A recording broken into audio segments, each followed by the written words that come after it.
Dobrý deň prajem a nemyslím to ako sarkazmus, ako som teraz niekde čítal, že dobré ráno, a nemyslím to ako sarkazmus. Prvý deň po voľbách dostali sme facku jak blázon a v skratke také prvé impressions, prvé dojmy, ktoré som ráno napísal na Instagram do storky, boli, že Slováci, alebo podľa môjho názoru väčšina Slovákov včera rozmýšľala spôsobom: viem, že sa budem mať zle, možno sa budem mať ešte aj horšie, mám sa teraz zle, nevidím nejakú nádej, ale aspoň tomu susedovi zdochne aj tá posledná koza a to bude sranda. Výsledky volieb. Úplne na úvod, hej, lebo sú tu také, čo mi minulé pod video písali, že Ondrej, ty by si sa nemal vyjadrovať k voľbám, veď ty sa do toho nerozumieš a takí ľudia ako ty by mali byť ticho. A kto si ty, že môže o tom rozhodovať, kto má byť ticho a kto nie? Toto je môj YouTubeový kanál, ja na ňom pracujem 5 rokov a ja si tu môžem pred svojim publikom povedať to, čo ja uznám za vhodné, a keď sa ti to nepáči, no tak to vypni, hej? Napríklad. A ešte jedným dýchom dodám hneď aj ku komentárom, lebo to je tiež jedna veľká sranda, tam sa ľudia rozčuľujú, že ale ty si mi vymazal komentár. No, najprv tam vzniklo nejaké, že aj ja som tam nevidel komentáre, ktoré mi chodili do notifikácií, tam vznikla nejaká odozva, alebo veľa komentárov naraz a YouTube s tým má asi nejaký problém, alebo bol nejaký možno výpadok, to je jedno. V každom prípade všetky komentáre tam potom nakoniec nabehli, všetky tam sú, boli, ale ja neviem, z tých 1000 komentárov, alebo koľko tam bolo, tak som možno 10 vymazal, alebo teda ľudí zablokoval. Preto isté, ako som povedal, že proste to je môj YouTubeový kanál a tie komentáre a tie komenty, ktoré tam niekto pridáva a reaguje na mňa, na moje video, na môj kanál, no tak to, ja to považujem tak proste, kámo, ty sedíš u mňa v obývačke, sadneš si na môj gauč, piješ moju kávu, ponúkol som ťa môjim koláčikom, si v mojom priestore, v teplúčku a nadávaš na mňa a vulgárne mi sa mi vyjadruješ, no tak vtedy, čo by si ty spravil, keby niekto k tebe prišiel do obývačky a ponúkneš ho a začne ti tá navštevať a nadávať ti a urážať ťa? No, sú dve možnosti, buď dostane po papuli, alebo mu veľmi slušne, to je tá moja cesta, otvoríš dvere a ukážeš mu, kde je východ z tvojho domu a už ho nepozveš nikdy k tebe ďalej, pretože sa nenecháš jednoducho urážať a budeš si tam púšťať priateľov, ktorí ťa urážať nebudú, alebo teda budú k tebe slušní. Veď o tom sú priateľstva a návštevy. Takže rovnako ja sa tiež nenechám urážať, ako sú nejaké hranice, ja hejterské komentáre drvivú väčšinu nechávam, odpisujem. Proste to sú ani nie, že hejterské, väčšina tých komentárov bola dezinformačná. Proste to oni dostali a to sa opakovalo normálne, to bolo jak opakovačka, keby si magnetofónovú pásku stále prehrával tie isté blúdy do kolečka, ktoré niekto nakúkal a teraz ich rozširuje ďalej o tom, že nejakí transvestiti niekde tancujú v škôlkach a proste tak, ako dneska ráno mi niekto poslal normálne fejkovú stránku, screenshot z PSK a tam, že sexuálna výchova a proste nejaké body, že štvoročné deti sa majú ošahovať a neviem čo. Hovorím si, ako môžeš tomuto vôbec veriť? Veď to ako kritické myslenie zlyhalo v školstve a proste už ste úplne retardovaní, však idem na ten web naozaj, neuverím nejakému screenshotu na Facebooku, veď na Facebooku si myslíš, že dostaneš pravdu, veď ja to mám odinštalované už dávno, to je plné zlosti, nenávisti, dezinfa, ohovárania, osočovania a tam druhá väčšina vecí nemá nič spoločné s realitou. Však nejaký reality check si daj, keď už to chceš ďalej aspoň rozširovať, hej, tak aspoň choď na tú webovú stránku, pozri si ten program a nájdeš tam presne ten istý bod, ale je tam úplne iný text, hej. Proste niekto to proste z Photoshopu úplne celé vymenil a ty to teraz šíriš ďalej. A niekto ťa zneužil, si zneužitý, si obeťou toho, že niekto si niečo vymýšľa, propaguje a dezinformuje a konšpiruje. A vlastne pácha nenávisť, zlosť, trestné činy a neviem čo všetko. Kedysi dávno ja som mal takú skúsenosť ako mladý naivný chlapec, názročný. Pamätám si, ako sme boli s maminou na cintoríne. Neviem prečo zrovna na cintoríne sa to odohralo, to je úplne jedno. A tam nás na rohu tých dvoch uličiek zastavil taký starší pán a začal sa pýtať mojej mami, ako sa má a koľko dostala dôchodok a ona mu povedala, že málo, že 300 eur a no a o to hrozné a viete o tom, že cigáni dostávajú 1000 eurové príspevky na deti? A moja mama vtedy odišla domov a tak sme sa o tom rozprávali a ja som samozrejme mňa prepadla, ako správne popíšem tú emóciu, mňa prepadla nespravodlivosť. A to je tá emócia, s ktorou sa najviac hrá na tých dezinformačných zdrojoch. Mňa prepadla nespravodlivosť a ja som na nespravodlivosť hrozne citlivý. A ja som bol vtedy nahnevaný. A ja som všade chodil, všade. Keď som sa s niekým rozprával, tak som rozprával, som citoval toho pána, čo povedal, chce sa ospravedlniť, že som použil to slovo cigáňov, ale tak ho povedal, takto som to citoval. A teraz ja som o tom rozprával ďalej a šíril som ďalej tú nenávisť. A potom som si dal taký hovorím si, ale počkaj Andrej, že dám si reality check, že môže to byť naozaj tak. Tak som si zisťoval a viete čo som zistil? Že v tej dobe bol príspevok štátu na jedno dieťa nejakých 16 eur, ak sa nemýlim. Takže ak mala nejaká žena, ja neviem, 5 detí, tak dostala 5x16, no nech 80 eur plus minus v hlave, nechce sa mi teraz počítať, hej? Ale on povedal úplne inú sumu a ja som z toho zostal, že ale veď ten pán rozsieval nenávisť možno z nejakých osobných dôvodov, osobného zanietenia, možno ho niekto zaplatil, možno len z pasie mu robilo, že proste mal nejaký odpor voči niekomu a necítil nejakú možno krivdu, možno mal nejakú negatívnu skúsenosť a potreboval ju takýmto spôsobom odfiltrovať, hej, že ako keby veľa ľudí si myslí, že jedno zlo sa ako keby ak v matematike, že vykráti druhým a teraz akože nie. Ak jedno zlo sa pácha a vy spravíte ešte ako keby naspäť to druhé, tak vám zostane ten čierny Peter v rukách, pretože vy ste spravili nejakú akciu zlu. A to nie je dobré. A myslím si, že strašne veľa ľudí je na Slovensku a aj v zahraničí, aj na svete takých, že sa nechá takýmito rozprávkami oblbnúť. Videl som to v tých komentároch. Tam boli normálne jednoducho skontrolovateľné fakty z toho programu, napríklad PS to bolo najčastejšie, že tam oni majú, že chcú, a dneska mi tam dal niekto komentár, že oni sú proti súkromnému vlastníctvu, oni chcú, aby nikto nič nemal. Ale veď to chceli, to je komunist, to robili komunisti. K tomu má najbližšie ten Smer, nie je to PSK. PSK je predsa pre otvorený trhový mechanizmus, trhový systém fungovania proste súkromného vlastníctva. Tak ako to funguje všade na svete. Ja vám tu teraz dám jeden zaujímavý graf, akým spôsobom sa hýbe HDP.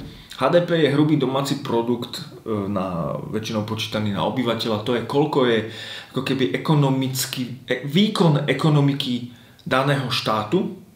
Veľmi priamo to odzrkadľuje to, ako sa majú ľudia v tej krajine dobre. Čím vyššie je to HDP, tým sa majú lepšie, tá krajina je bohatšia a môže fungovať s verejnými financiami s väčšou sumou a tým pádom podporovať o mnoho viac sociálne znevýhodnených, stavať diaľnice, detské ihriska, centra, podporovať kultúru, šport a mnohé ďalšie veci, aby sa tí ľudia naozaj mali dobre a mohli a žilo sa im fajn. Hej, všimnite si prosím, kde je USA, kde je Európska únia, kde je Európska únia minus Anglicko, ktoré odišlo pod populistickým spôsobom ťahania predvolebnej kampane práve tým ako to bolo aj u nás. Bože. Dámy a páni, som smutný, som sklamaný, včera tie exit poly, kto robil, tak tá firma by mala pravdepodobne, si myslím, preplatiť všetky tie účty na bare za včerajšok, kto tam oslavoval, že by sme sa tu trošku mohli mať lepšie. Lebo nie. Nebudeme sa mať lepšie. Určite nie. Nejakým spôsobom Slováci zabudli na to, čo všetko tie strany, ktoré proste s veľkou pravdepodobnosťou spravia koalíciu, a to je práve Smer, Hlas a SNS, možno tam pridajú ešte aj KDH, budú mať ústavnú väčšinu a tým pádom môžu ovplyvňovať úplne všetko. Súdnictvo, políciu, prokurátorov, všetko. Proste nádhera. Hej. Ako, ja chápem tomu spevu na tej Kráľovej holi a odkážte, odpíšte, lebo no a teda tie moje pocity. No, sklamanie, smútok, beznádej. Ako všade píšu, že a teraz nemôžeme sa vzdať a musíme pracovať a musíme znova Ale ja už mám 40 rokov. Ja už by som chcel, aby sa na tom Slovensku aby som mohol konečne sa tak cítiť proste dobre, že proste fungujú tu veci, že proste máme nábeh na zlepšenie, môžeme v mnohých veciach, proste tak nejak by som s tým naspäť, Rusko, Východ, diktát, škandály, zavieračky, rozkrádačky a kšeftíky a čachrovanie.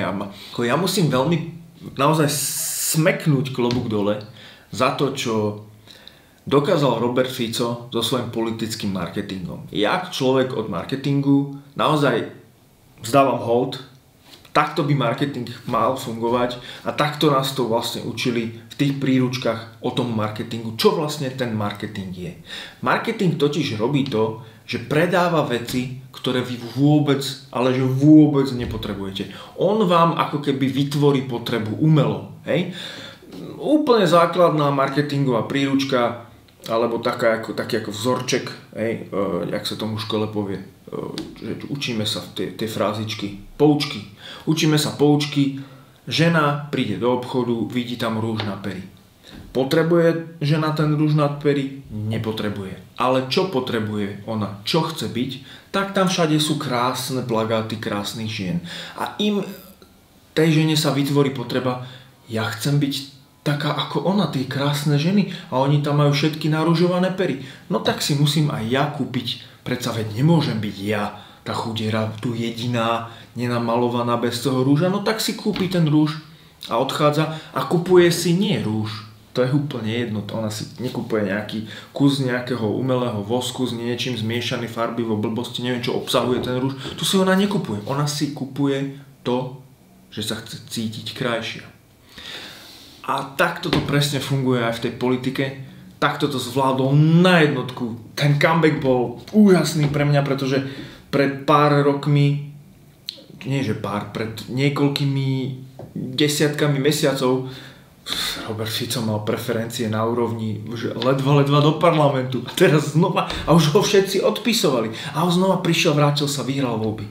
Kedysi prozápadne orientovaná strana, podpisované zmluvy s Američanmi, stíhačky, lietadlá, armáda, NATO, všetko není problém. Zrazu proste prišiel na to, čo ľudia chcú, zistil, aká je situácia, prispôsobil tomu marketing a predal ľuďom fiktívnu nejakú potrebu niečoho, čo vlastne my vôbec nepotrebujeme. Hej? Proste Ukrajinci problém. Poukázať na všetky veci, ktoré robia zle, ktoré sú tu a nechceme ich a zle a podpora a peniaze a naše peniaze tam idú a my ich podporujeme a za naše peniaze tam strieľajú rakety. Slovensku žiadne peniaze Ukrajincom nedalo, dalo im nejakú muníciu, hej, ale dobre. Čo ďalej? LGBTI. Poukážeme na všetky zvrátené veci, ktoré sa dejú. Ako keby heterosexuáli nerobili žiadne zvrátené veci, že? Halo, hej vy, tam, nič, hej? Vy ste svetuškári, jasné. Progresívci. To je super, že progresívne Slovensko, náš najväčší oponent, má v názve to progresívno. Ľudia vlastne nevedia, čo to je, to cudzé slovo, to je ináč blbosť, no, bohužiaľ, nedá sa nič robiť, ale vlastne ja súhlasím s tým, ja chcem byť progresívny, lebo viete, čo znamená progres? Progres znamená pokrok, že chceme ísť dopredu. To je myšlienka celého toho, že progresívne Slovensko, silné Slovensko, ktoré napreduje, to je progresívne Slovensko. Ale ľudia nevedia, čo to je. A ten zástup tých našich, hej, teraz rozmýšľam ako keby za Roberta. No tak povieme ten progresivizmus, vlastne povieme všetky tie vymyslíme si hovadiny a toto je zlé. A ešte ďalších nejaké veci, ja neviem, čo tam ešte bolo. No jednoducho povieme si, Slovensko ohrozuje progresivizmus, Ukrajina a LGBTI a potraty a čo sa všetko ešte vyťahuje proste pred voľbami stále do kolečka. Ja som tu už v minulom videu spomínal. A my vás zachránime od tohto zla. Hej? A toľkokrát sa im to bude omielať a oni tie ovečky to budú stále počúvať. Až jednoducho prídu k tým voľbám. Preboha! Jak som to tam videl, tam prišiel niekto a videl na stene to progresívne slovo. To sú tí slniečkári, tí ich nevolte. Hej? No, dobre. To sú tí dúhoví, tých nevolte. No. Tak dúhových nevolte, no, lebo to je naozaj obrovský problém. Nemáme problém v zdravotníctve, ani školstvo na úrovni 1970. roku, ani nemáme diaľnice nedokončené, nič nie je problém, máme sa super, dôchodky sú perfektné, však dôchodci ho milujú, tak ja neviem na čo sa sťažujú, však veď on tu 12 rokov vládol, tak veď nastavil perfektné dôchodky. No všade sú detské ihriska, všade je kultúra podporovaná, do športu ide extrémne veľa peňazí, proste máme sa tu perfektne, len ten progresivizmus a tá Ukrajina a tí migranti a chod sa pozrieť do Nových Zámkov. Ja som bol v Nových Zámkoch. Čo je v Nových Zámkoch? Čo som si mal konkrétne chod sa pozrieť a Veľký Krtiš a Nový Zámok a tam a fotky, vieš, a ľudia sa boja fotiek. Lebo tam dvaja ľudia, ktorí utiekli pred vojnou, prišli na Slovensko nejakou úplne zhodou okolností, hej, ani nevedia, kde to vlastne sú. A to je problém a my vás bavíme tohto problému. A progresivizmus a čo ešte proste, čo som ešte zabudol povedať, LGBTI, obrovský problém. My vás bavíme tohto. Ako nás zbavíte tohto problému? Ľudia sa narodili s nejakou sexuálnou orientáciou a chcú normálne dôstojne žiť, to je celé. A vy, že budete pri vláde alebo v moci alebo nie, tak títo ľudia nevyhynú kvôli vám. Možno odídu zo zahraničia, to je pravda. To je veľká pravdepodobnosť, poznám takých, ktorí odišli kvôli vám do zahraničia, ale nezmenia svoju orientáciu a nie je to žiadna pliaga, ani choroba, ani niečo, čo sa dá liečiť, ako by povedali páni z KDH. Ľudia zabudli, čo všetko títo politici spravili, aké podvody, machinácie, s kým sa kupčili, s kým sa proste, na koho sú napojení. To sa zabudlo nejakým spôsobom a možno sa to aj vie, ale ako mi tam aj ľudia pod tými komentármi písali, tí, čo sa hlásili k tomu, že budú voliť Smer. Oni síce kradnú, ale sú to lídri. Sú to štátnici. A ja sa tam normálne s úžasom som na to povedal. Kamo, čo? Akože to je v pohode, že kradnú, ale sú štátnici.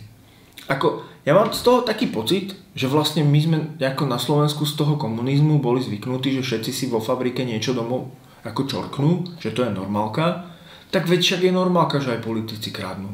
Však veď to je vlastne u nás na Slovensku prehlásené za štandard, tak to je a nemáme ani nádej, ani víziu, že by iné strany nekradli, tak poďme aspoň voliť tých, čo nám spravia v telke tú najväčšiu telenovelu, aby sme, keď Farma náhodou už máme dopozerané aj všetky, čo dokáže ulica Múdry z chyby a všetky tementiny, kde ukazujú naozaj tých najretardovanejších ľudí, Love Island a Big Brother a ja neviem čo, ja nesledujem telku, netuším čo tam, akože, ja som to niekedy akože sa na to pozeral, hovorím si, kamo, to sú najsledovanejšie veci a ľudia to pozerajú s tým, že my sa cítime síce akože blbo, ale oni sú ešte hlúpejší, ešte retardovanejší, no pozri sa, jaká zábava.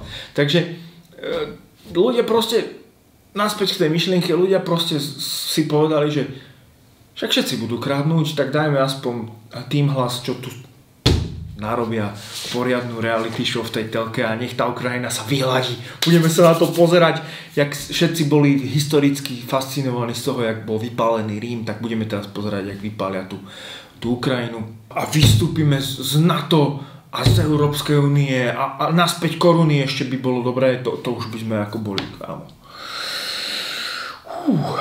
A ešte neviem, čo by tí ľudia chceli, ty kokos.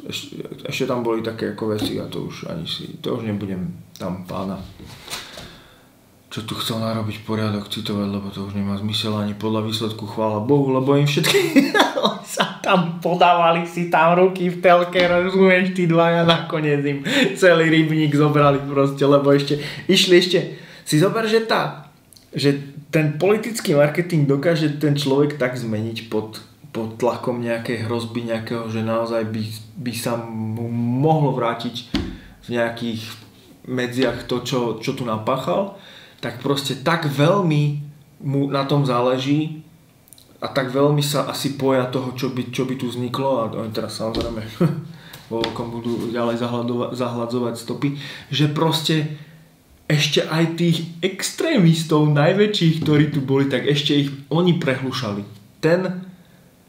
Ten Smer, sociálna demokracia, prozápadná strana ešte toť 5 rokov dozadu. Sa mi teraz smeje. Mne sa smeje, ale ja som od rána ja na to pozerám a rozmýšľam, kokos.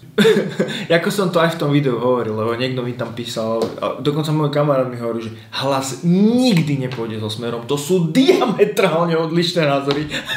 Toť ráno o 8 už vyhlásenie.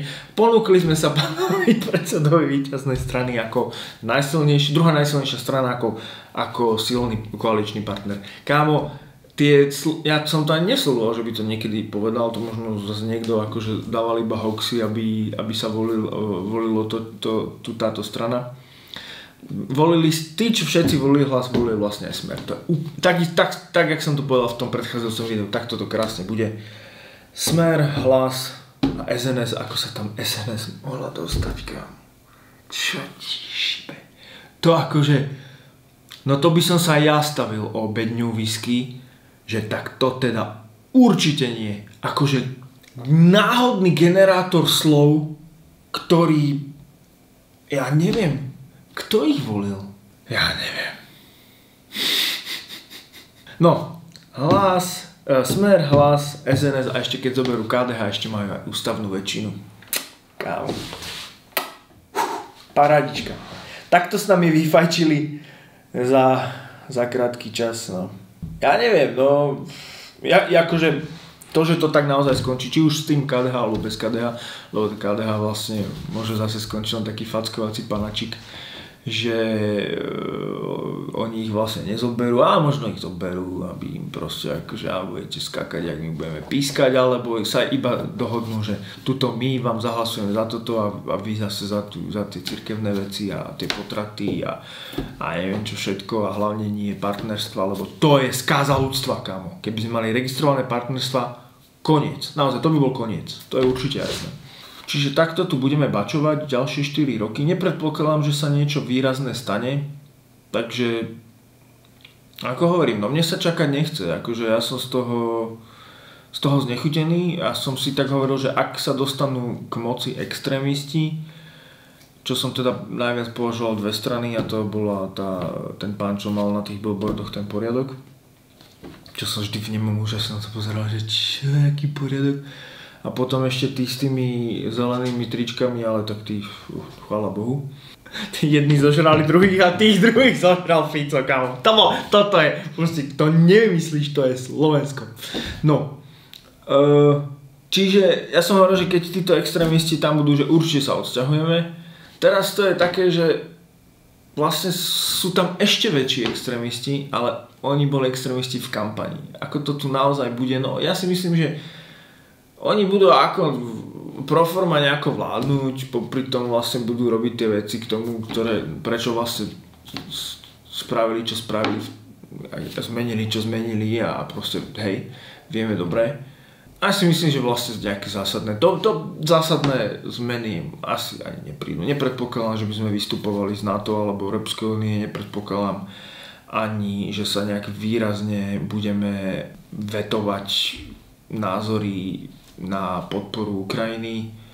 Akože je to možné, lebo vlastne z veľkej časti Rusku veľmi záležalo na našich slovenských voľbách, a dávali na všetky tie dezinfo a konšpy obrovské prachy.